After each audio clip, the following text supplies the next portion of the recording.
Hello and welcome to part 14 of the UBIK solution. As you can see, I have my computer running again, which is really good news. It happened that my CPU was actually burnt, so I had to switch it out, and along with the motherboard, and also switch out the memory. So it was quite a costly little setback I had there, but I'm up and running again. That's the most important. So let's continue. And I'm gonna try and see if I can remember what we did last time, because I think we worked inside the solve arms, this one here. And the last thing we did was to create we did some restructuring. And I think what we were supposed to was to implement this part here. Right. So what we need to do here is to first figure out. I want to explain why we do this, or the way I'm gonna approach this. So let me just switch to a little drawing here. So down here in the corner, you can see I have I have the left arm, upper arm here, and I have the shoulder and the other arm here. So imagine one arm is going down to the elbow joint here, lower left arm, and it extends all the way out to the left hand here. And what I want to do here is really to figure out a way to tell how much is my hand rotated according to my lower arm. And the way I'm doing this is by picking a plane which I project the forward vector of the hand onto. So you can kind of imagine if we have a plane here, somewhere down here, and we take this forward vector and we kind of project it. Imagine it's being projected down to this, so it would probably land somewhere here, and that creates an angle for us to use as a measurement of how much the hand is bent according to or relative to the lower arm. You could as well have picked the upper arm, but I think in my the up vector. But in my case, in this case here, I think the right vector seems to give the best result, and I'm almost certain that this is not necessarily the best way to do it. But anyway, as I usually say, let's try and do it this way first, and then we can always change it up later on. Okay, so what we're going to do first is use what we have of rotators. So we have the lower arm. Let's break that up, and then we have the access to the rotator. And this rotator here has a forward vector, and our hand as well does have a forward vector, like this. And then I mentioned that we also wanted to have a right vector.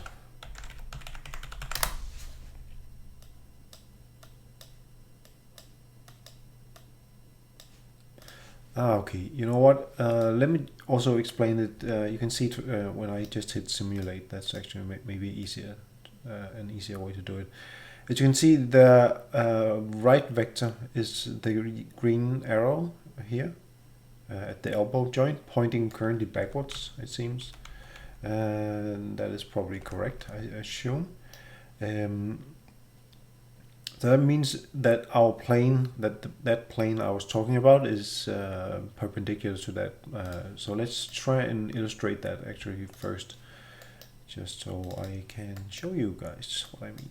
So we can do a draw debug plane, like this. And the draw debug plane is a funny thing here, really.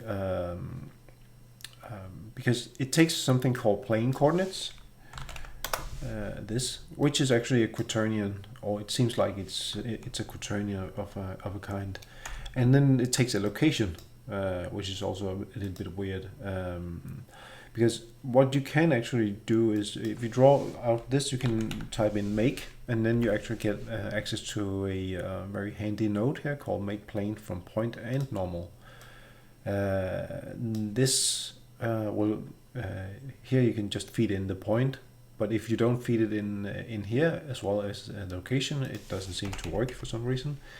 Anyway, so let's grab the lower in world space, the lower left lower arm,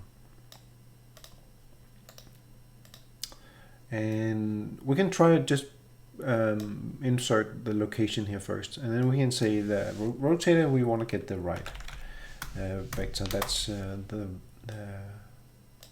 unit vector that I wanted to use. So it's gonna look something like this. Okay, whatever. And then we're not gonna feed anything into the point at the moment. So let's see what we get. We get nothing. Maybe I forgot to set a size. That would probably help. Let's go like 8 maybe. And we still don't get anything. So if we didn't feed in the location also into the point, then you can see we get a nice little plane down here, which we can, well, help you to visualize what happens. But don't worry, we're just gonna get rid of it in a moment anyway. But that's just a little little side note. This is the way apparently it works. If I disconnect this one, yeah, it disappears. So don't ask me why and how this works really. I just know that if you don't feed in the point along and also the location, then it for some reason doesn't work. Anyway, and right, and the normal is the nice part. You can just get it off the rotator here. Let's continue. So what I wanted to say with this was that if you, for example, drag out this hand here, you can kind of imagine that if you imagine the red forward vector of the hand being projected on top of that plane, it would create an angle. So if, for example, I turn this, it would also seem to be projected onto this here. And that is really what we want to get some kind of a measurement of here. So for that, we're going to create or we're going to use the method called project vector onto plane. And the plane normal was the right vector, and the vector that we are going to project onto is the forward vector. So we are going to use this other forward vector from the lower arm. We're going to use that for comparing it against, because that is the direction that the lower arm is pointing. Because as you can see, the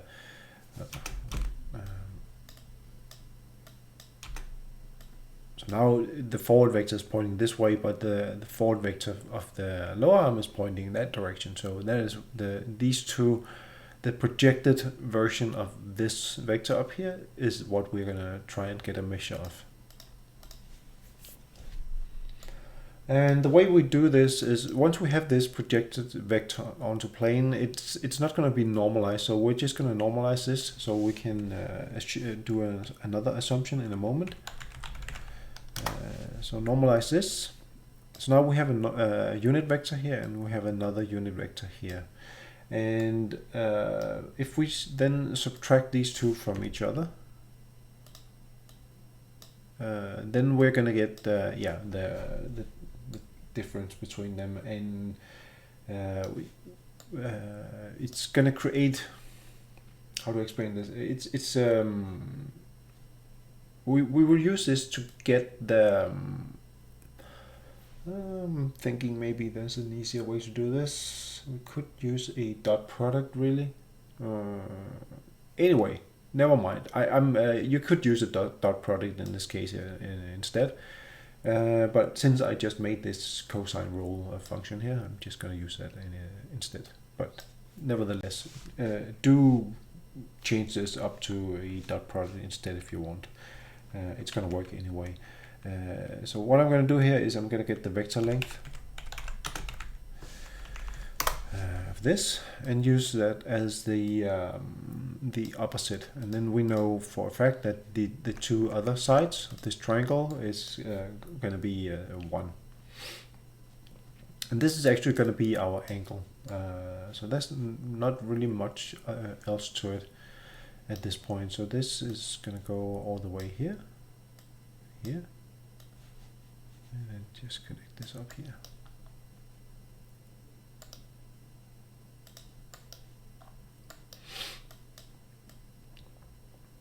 So I'm sorry if that was a little bit weird explained, but that is basically what happens here.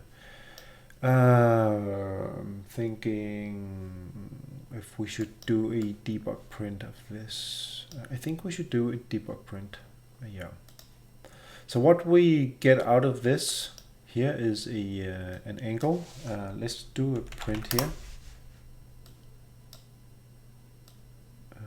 like this, and then hit play. So you can see now we have 24, and you can see the number changes. But what happens also is that currently we can't see if that angle is on the left or the right side of that forward vector of the hand, so or the lower arm. So it keeps switching back and forth. You can see it moves in and then it moves out again to the same side, which is definitely not what we want. So we're gonna have to add in a little bit extra.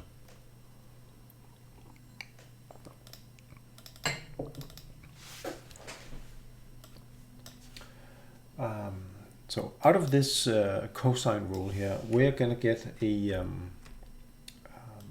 we're gonna multiply this by a sine. Let's call it a sine, which is going to be 1 or -1. So it's going to select float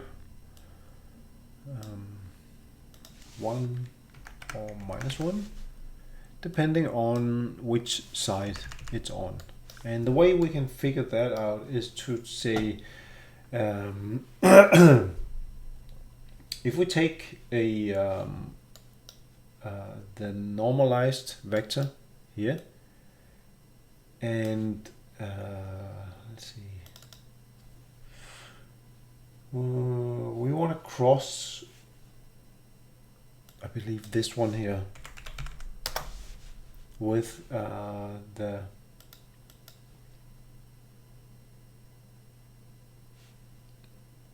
so this is the hang on a sec. This is the right. No, so we want to cross the two forward vectors.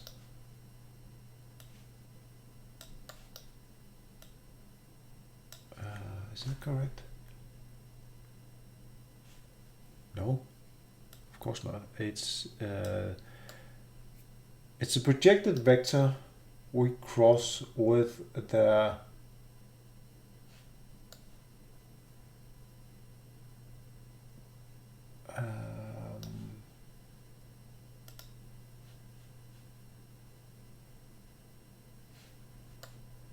with the lower arm forward vector, this one here. Yep. And then we do a dot product of this. Let's see, how do we do this? Okay, and we have the plane normal, which is this right vector here. So we want to dot that.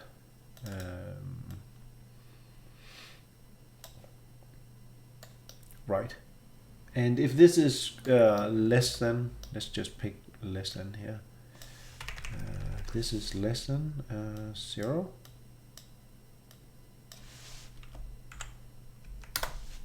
Then it should pick A.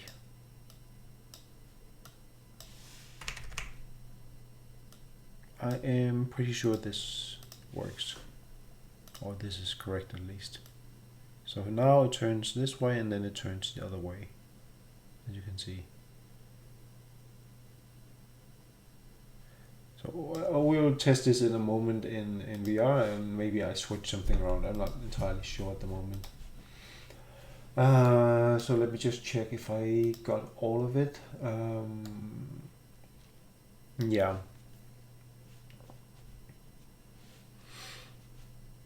I believe this is it.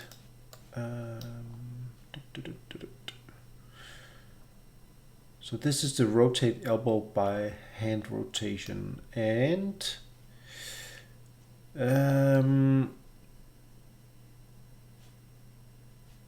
it's taking the left arm. Are we using that for anything? No, we're actually not. So first of all, let's get rid of this debug print. Just wondering why we passed this in. Actually, at the moment, I don't think we need this as left arm. So I'm actually just going to delete it.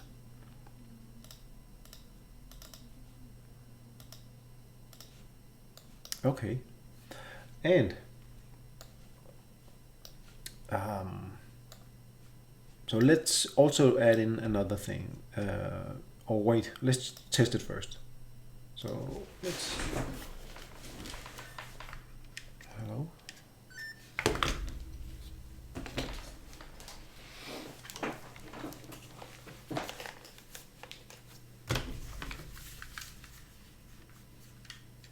Whoa. Okay, so as you can see, when I rotate my hand, the elbow also rotates with it, and it feels pretty correct, sort of. So it's generally behaving. I hope you can see that it's generally doing what I want.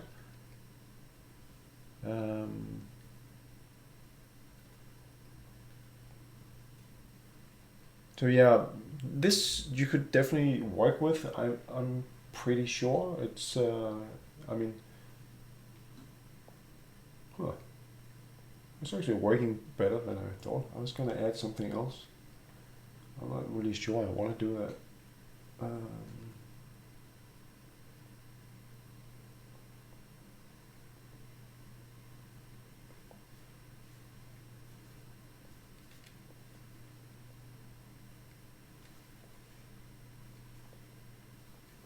Well, something happening here. I don't know, you can tell by also trying, really forcing my hand to do a weird move. Like not really normal. But what I would suggest you do is actually to take this part here and then multiply this by a fraction so it doesn't add the complete one-to-one rotation from the hand. That means that it's only going to add in a bit of the rotation, but that yeah, that might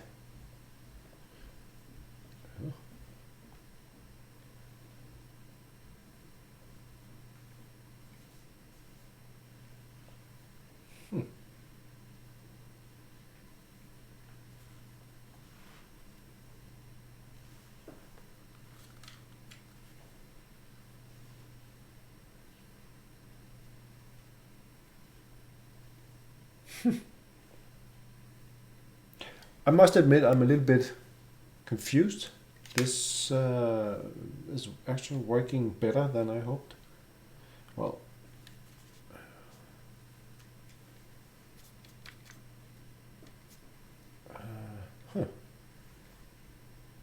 we have an issue here, but that was expected. So around here you can see we have an issue, but I haven't talked about that at all.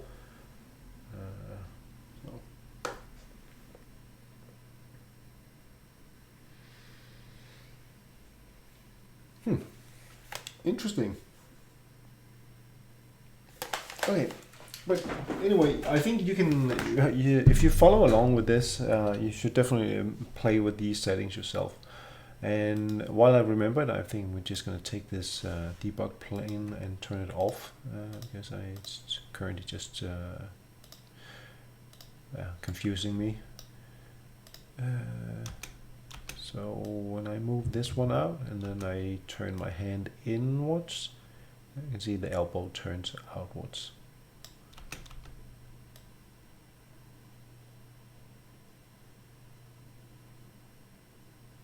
Huh.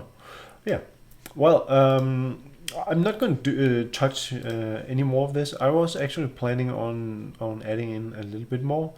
Let's see, how much time did we spend on this? 21 minutes. You know what? Let's stop for now here and continue in the next. I think it's about time we start to try and iron out some of these edge cases you just saw me mess around with. The one where I have my hand behind the head and have some weird behavior when I'm moving my hand over the head. Also, different issues we definitely need to improve on. So I think that is going to be a topic for next video. So anyway, hope you enjoyed, and see you in the next.